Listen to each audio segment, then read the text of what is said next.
Mantan calon Presiden Anies Baswedan digadang-gadang kembali maju dalam Bursa Pilgub Jakarta 2024. Namun, partai pengusung Anies di pemilihan presiden, Partai Keadilan Sejahtera, kini justru meminta Anies untuk mendukung calon dari internal PKS. Anies sendiri menyatakan masih membutuhkan waktu untuk mengambil keputusan mengapa PKS tak lagi getol mendukung ataupun mengusung Anies di Jakarta.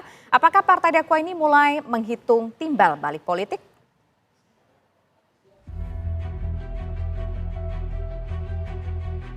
Nama Anies Baswedan kembali disebut-sebut dalam bursa pemilihan gubernur Jakarta November mendatang. Awalnya, Anies bakal diusung oleh Partai Keadilan Sejahtera seperti Pilkada DKI tahun 2017.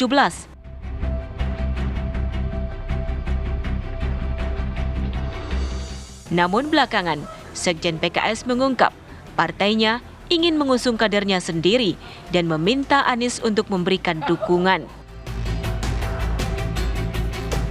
Pastinya dia akan kembali, tetapi kami dari PKS mengatakan Pak Anies sudah 25% sebagai tokoh nasional. Kasih kesempatan sekarang Anies mengantarkan orang PKS untuk menjadi gitu. Tetapi kita lihat nanti, dialog-dialog ini kan dinamik politik nih, berkembang ya kan. Gitu, kita tunggu saja. Memang DKI ini paling seru ya, paling suasananya kayak Pilpres. Setidaknya ada 3 nama dari internal PKS yang terungkap bakal masuk radar Pilkada Jakarta. Pilkada Jakarta kita usahakan dari internal PKS adalah nanti. Ya. Bisa ada beberapa nama, ada Sohibul Iman, ada juga Pak Saihu, ada Pak Mardani bisa. Merespon namanya masuk bursa Pilkada Jakarta, Anies menyatakan membutuhkan waktu untuk mengambil keputusan. Semua yang menyangkut langkah berikutnya kasih jeda sebentar. Jeda menata dulu, nutup buku, jenang sumsum, terus baru nanti kita.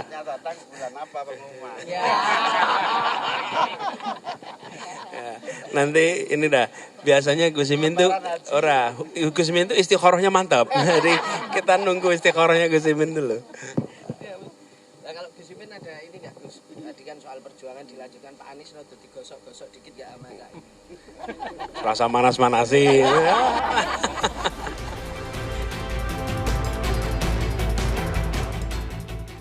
Anies juga menanggapi soal keinginan elit PKS untuk mendukung kader internal. Ada kader yang ingin diusung dan meminta Pak Anies mendukung kader PKS ini, tanggapan dari Pak Anies gimana? Sekarang jeda dulu, saya bilang jeda dulu. Habis itu baru nanti garap lagi, ya. Permintaan PKS terhadap Anies dinilai sebagai hubungan timbal balik dalam politik. Jika Anies maju dalam bursa Pilkada Jakarta, bisa jadi menjadi lawan bagi Partai Keadilan Sejahtera. Menurut saya sangat wajar ketika PKS meminta atau dia menagih agar Anies mendukung kandidat atau figur yang atau kader PKS yang akan diusung di pilkada nanti. Ya ibaratnya kalau PKS berbuat baik kepada Anies, Anies pun harus berbuat baik kepada PKS, kira-kira seperti itu. Apakah nanti Aniesnya mau atau tidak, ya kita tidak tahu. Kita lihat saja ke depan. Ya kalau Anies tidak maju, ya mesti berkampanye, mesti mensupport katakanlah ya kandidat yang diusung oleh PKS tersebut. Tetapi kalau Anies maju ya bisa menjadi lawan bagi PKS seperti itu.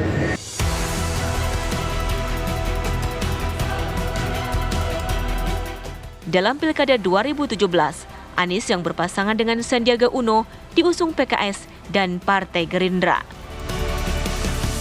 Dari Jakarta, tim TV One mengabarkan. Akankah Anies Baswedan berkampanye mendorong calon gubernur Jakarta yang diusung oleh PKS atau Anies akan tetap maju karena perolehan suara di Jakarta saat Pilpres hampir berimbang dengan Prabowo? Untuk membahasnya pemirsa telah bergabung bersama kami ada juru bicara PKS yaitu ada Pak Pipin Sopian dan juga pakar politik yaitu ada Bang Henry Satrio. Selamat sore Bapak-Bapak semua. Sore, Assalamualaikum. Waalaikumsalam warahmatullahi wabarakatuh. Terima kasih. Nah, pertama saya ke Bang Pipin Assalamualaikum terlebih Mbak dahulu. Tisa, Bang Pipin. Bang Pipin. Ya, Bang Pipin, gini, jadi di Pilgub DKI nanti sudah pasti PKS akan majukan kader internal dan bukan lagi Anies Baswedan. 100% itu sudah pasti? Yang pertama, setiap partai politik tentu berharap kader terbaiknya yang akan menjadi pejabat negara, yang menjadi calon kepala daerah termasuk calon presiden. Sebagaimana kami waktu 2017 mengusung Pak Anies ya, sebetulnya sebelumnya bukan Pak Anies Sandi, tapi Sandi Mardani waktu itu ya. Dan kami memahami bahwa kami tidak punya kemewahan pilihan kecuali kita akan mencalonkan sesuai dengan koalisi. Nah, tentu dalam setiap hajatan politik yang akan kita pertimbangkan adalah siapa yang berpeluang menang ya. Dan kami memahami betul bahwa pertarungan pilkada itu terutama di DKI memang kita harus melihat dari sisi elektabilitas, kapasitas, integritas ya. Sehingga nanti calon yang akan kita usung adalah calon yang terbaik. Nah, PKS tentu harus menyiapkan karena waktu itu kami memandang Pak Anies itu adalah calon presiden. Jadi pembahasan pilkada ini sebelum pilpres berakhir juga sudah ada pembahasan dan kami sangat berharap bahwa Pak Anies adalah sebagai presiden terpilih waktu itu. Nah, apa yang terjadi pasca pilpres tentu kami juga akan mempertimbangkan. Pertama adalah kader kami ya. Pilihannya adalah ada beberapa opsi ya yang mungkin terjadi. Kader kita menjadi gubernur kemudian cari calon wakil gubernur dari yang lain. Atau bisa jadi kita berharap misalnya Pak Anies mau gabung kemudian menjadi kader PKS, nah itu lebih mudah, lebih cepat itu. Ya. Jadi Anda Kemudian mau Pak Anies wakilnya jadi siapa? kader PKS begitu, Pak Pipin? Tentu setiap partai ya kalau misalnya ada tokoh sekelas nasional seperti Pak Anies ketika masuk kepada partai politik kami welcome ya, kami siap terbuka dengan siapapun. Atau alternatifnya yang ketiga yaitu kita misalnya mengajukan Pak Anies kemudian wakilnya dari kader PKS. Saya kira tentu ya kami belajar dari pengalaman bahwa ketika kader kami menjadi kepala daerah seperti Kang Aher di Jawa Barat 2 periode, banyak prestasi yang ditorehkan, banyak pengabdian, program-program yang pro rakyat bisa kita lakukan. Jadi konsentrasi kami adalah pertama adalah kemampuan untuk menang, how to win-nya yang dimiliki oleh calon yang kita usung. Dan di situ misalnya Pak Anies memang ada peluang ya, dan kita lihat nanti kombinasinya misalnya dengan PKS, dan tentu akan dilihat bagaimana dengan mitra koalisi ke depan karena kami tidak mencapai 20% untuk mengusung pasangan calon itu kepala daerah. Ya, ini pertanyaannya kan kalau kita lihat suara Pilpres kemarin pasangan Anies Muhaimin, artinya Pak Anies lah kita sebut di sini mendapatkan suara yang juga lumayan ya karena berada di peringkat kedua setelah Prabowo Subianto. Ketika Pilpres. Ya itu tentu kan. Ya, dan saya kira Pak Anies ini kan luar biasa. Gubernur yang banyak prestasinya diusung oleh PKS sama Gerindra waktu itu. Kemudian Pilpres juga dapat dukungan yang signifikan di DKI. Artinya memang warga DKI secara mayoritas sebetulnya secara seimbang lah melihat prestasi Pak Anies yang luar biasa. Nah di sini tentu kami juga mempertimbangkan. Kami juga tidak bisa menutup mata terhadap prestasi Pak Anies dan harapan dari masyarakat DKI yang menghendaki Pak Anies mungkin maju lagi. Tapi kami juga ngobrol kemarin ketika di acara Halal Bihalal dan beberapa kesempatan tentang bagaimana DKI. Tapi Pak Anies kan juga ingin jeda terlebih dahulu. Jangan seakan-akan terus-terusan mencari posisi jabatan tertentu untuk selanjutnya. Bagi kami memahami bahwa Pak Anies bersikap bahwa tolong berikan jeda supaya ada kesempatan untuk merenung yang terbaik ke depan seperti apa. Tapi lagi-lagi kami harus sampaikan bahwa bagi PKS kami sangat menghormati Pak Anies Baswedan. Dan pilihan-pilihan beliau yang akan dilakukan. Oke, baik. Sekarang kita ingin menuju ke Bang Henry Satrio. Bang Henry Satrio, tampaknya ini PKS ingin meminta timbal balik politik lah. Selama ini udah kita dukung, di Pilgub kita dukung, kemudian di Pilpres juga udah kita dukung. Gantianlah Pak Anies yang dukung kita sekarang nih dari PKS. Kalau menurut Anda maukah Anies Baswedan menerima permohonan dari PKS tersebut? Ya mesti mau ya. Kan satu kesempatan PKS untuk mendapatkan jabatan di Jakarta juga waktu itu quote and quote ya tidak dipenuhi oleh Mas Anies tuh waktu Mas Sandi mundurkan diri, kan harusnya bisa masuk tuh calon PKS mendampingi Pak Anies, tapi waktu itu akhirnya yang masuk adalah kader Gerindra lagi gitu, Pak Riza Patria. Walaupun kemudian itu pasangan harmonis, tapi menurut saya memang seyogianya kali ini Mas Anies membantu PKS. Nah, kemudian apakah nanti Anies Baswedan akan maju lagi sebagai gubernur? Ini kan masih misteri juga, Tisa. Karena kalau dilihat kasat mata saat ini, setelah jadi gubernur, kemudian nyapres, kalau kemudian nyagup lagi, ini seperti mencari peruntungan akhirnya. Jadi saya setuju tuh kalau Mas Anies kemudian jeda ingin merenung lagi. Harusnya malah menurut saya dia menjaga asa gerakan perubahan yang 24-25% itu gitu untuk misalnya disiapkan untuk ditingkatkan di 2029. Tapi kalau kemudian masuk lagi ke ranah pilkada, ya walaupun itu masih jadi haknya Mas Anies, ya kalau kemudian dipertimbangkan sebagai strategi politiknya Mas Anies, ya silakan aja. Tapi menurut saya alangkah baiknya dijaga yang asa gerakan perubahan yang 24-25% itu. Lagi pula dari nama-nama yang disampaikan oleh Habib Sekjen PKS tadi, itu mungkin juga akan bertambah nama-namanya tuh ya. Tadi kan hanya disebut Pak Taihu, kemudian ada Pak Mardani gitu ya. Ada Pak siapa lagi tadi tuh Kang Pipin, tapi ada nama-nama besar lain seperti Hidayat Nur Wahid gitu ya, Sohibul Iman ya, ada Hidayat Nur Wahid, kemudian orang dekatnya Mas Anies tuh yang pernah juga jadi Dewan Pakar PKS, Sudirman Said misalnya. Jadi sebetulnya PKS itu kalau di Jakarta tidak pernah kekurangan kader bagus gitu. Bahkan kemarin kan suaranya besar sekali, pemenang pileg Jakarta tuh PKS tuh. Jadi kalau kemudian mereka mau memajukan kader sendiri, bagus juga. Nah untuk Mas Anies sendiri menurut saya memang, saya juga kaget ya setelah PKS, Nasdem kan juga sempat Pak Surya Paloh dalam sebuah momen press conference itu justru menyebut nama Ahmad Saroni dibandingkan Anies Baswedan. Sementara PKB pun nampaknya lebih suka mendorong Ida Fauziah daripada Anies Baswedan. Jadi kalau sampai hari ini ya politik dinamis memang, tapi per hari ini nampaknya banyak pihak yang ingin membuat Anies Baswedan untuk menjaga asa 24%, 25% gerakan perubahan tadi. Oke, kita tahan di situ dulu. Mas, kita dapat poinnya bahwa politik masih dinamis dan ini sebuah hal yang seharusnya diterima baik, disambut positif oleh Pak Anies. Nanti kita akan bahas lagi. Pemirsa, kami kembali usai jeda berikut. Saya ingin ke Pak Pipin. Pak Pipin, ini kan masih menimbang-nimbang ya, meskipun sudah ada mungkin dikomunikasikan, ini sudah dikomunikasikan kan sebelumnya kepada Pak Anies Baswedan. Nah kalau sudah dikomunikasikan mungkin yang bersangkutan masih menimbang-nimbang. Tapi bagaimana kalau seandainya Pak Anies ini juga ingin maju ke DKI 1? Ya tentu kita akan pertimbangkan ya. Jadi kalau kita lihat, saya bilang ada dua kemampuan yang harus dimiliki oleh calon kepala daerah. Yang pertama adalah capacity to win, yang kedua adalah capacity to govern. Kemampuan untuk menang dan kemampuan untuk mengelola kemenangan untuk pemerintah itu memang dimiliki oleh Mas Anies Baswedan.